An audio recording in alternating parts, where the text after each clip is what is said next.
Shalom semuanya, selamat hari Minggu. Jumpa lagi nih bersama Lause Aden. Hari ini Lause Aden mau bercerita tentang Ribka dan Ishak. Nah, tapi sebelumnya kita berdoa dulu ya. Semuanya dalam sikap berdoa, Lause pimpin doa. Kita berdoa. Tuhan Yesus yang baik, terima kasih atas penyertaan-Mu bagi kami anak-anak-Mu. Di hari ini kami semua sudah siap untuk mendengarkan cerita tentang Ribka dan Ishak. Tuhan berkati kami, berkati orang tua yang mendampingi, berkati sinyal supaya kami bisa mengikuti cerita di hari ini dengan penuh damai dan sukacita. Di dalam nama Tuhan Yesus kami berdoa. Amin. Ya adik-adik, cerita kita hari ini terdapat di dalam kitab Kejadian pasal 24 yang berjudul Allah memberi Ishak seorang istri. Semuanya sudah siap mendengarkan cerita kan? Kita dengarkan cerita ya. Selamat menonton adik-adik. Sarah hidup 127 tahun lamanya. Itulah umur Sarah. Kemudian matilah Sarah di Kiryat Arba, yaitu Hebron, di tanah Kanaan.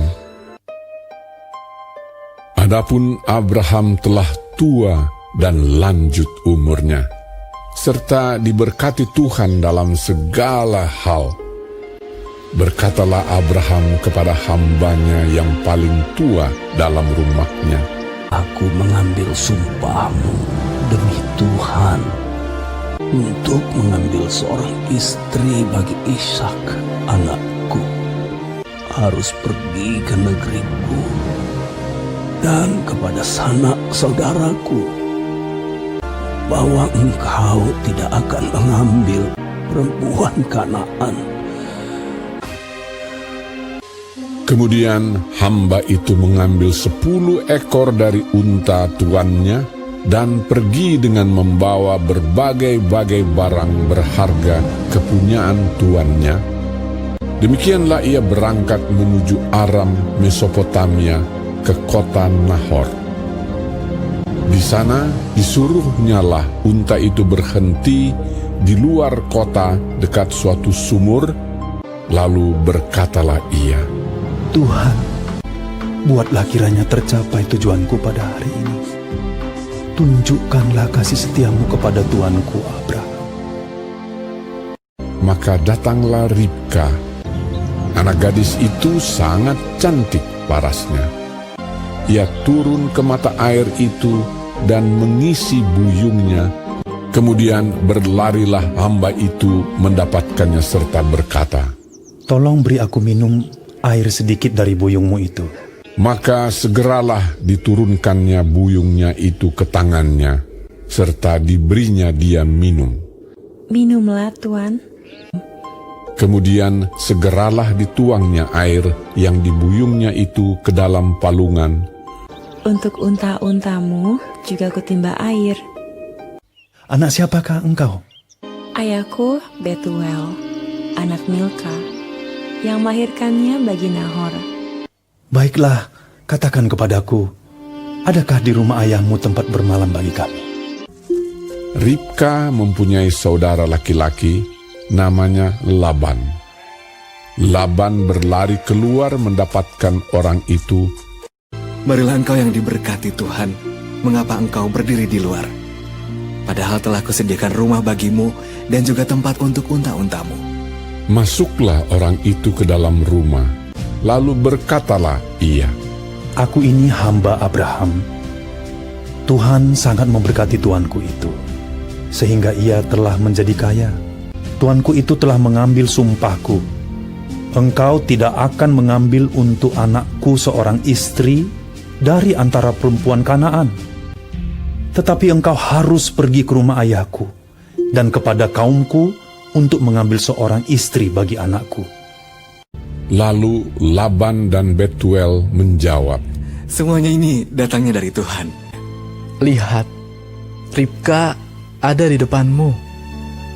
Bawalah dia supaya ia menjadi istri anak Tuhanmu, seperti yang difirmankan Tuhan. Sujudlah ia sampai ke tanah menyembah Tuhan. Maka Ribka, saudara mereka itu, dan inang pengasuhnya beserta hamba Abraham dan orang-orangnya dibiarkan mereka pergi. Dan mereka naik unta mengikuti orang itu. Demikianlah hamba itu membawa Ribka lalu berjalan pulang. Menjelang senja, Ishak sedang keluar untuk berjalan-jalan di padang.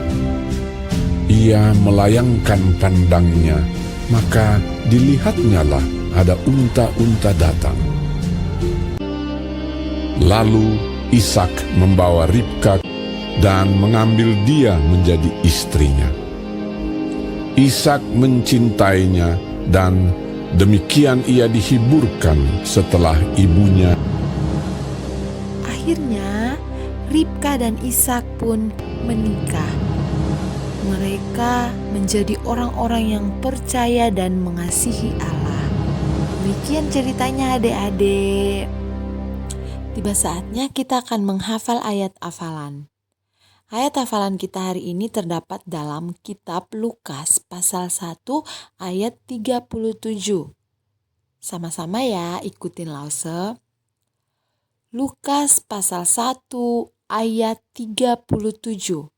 Sebab bagi Allah tidak ada yang mustahil. Sekali lagi ya, ikutin Lause.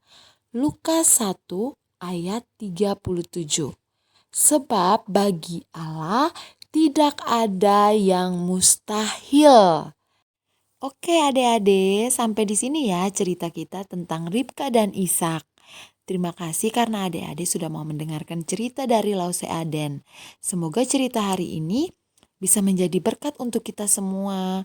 Kita bisa menjadi anak-anak Tuhan yang percaya bahwa tidak ada yang mustahil bagi Tuhan, asalkan kita mau berdoa dan meminta serta berserah kepada Tuhan. Kita akan tutup cerita kita hari ini dalam doa. Semuanya dalam sikap doa. Lause akan berdoa. Kita berdoa. Tuhan Yesus yang baik, terima kasih karena Engkau boleh memberkati kami. Kami boleh mengikuti cerita hari ini.